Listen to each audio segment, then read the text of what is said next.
how to change your Block Blast version. If you open up the Block Blast game and go into either game mode here, I'm just going to open up the classic mode. It's going to look like this. I'm going to click on the settings in the top right, then select more settings. It's going to display the current version right here. So currently we are on 5.1.6. Now, if we want to change the version, we will just close the game completely.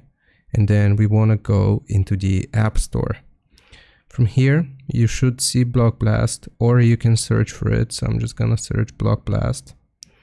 And just like that, I have found the game. Click on the game itself, even if it says open here. Click on the game itself, and if this blue button says update, you want to press on it to update the version, and that's going to change your Block Blast version. If it says open, then that means that you have the most up-to-date version of Block Blast. I hope this helps you out. Leave a like and sub, and I'll see you next time.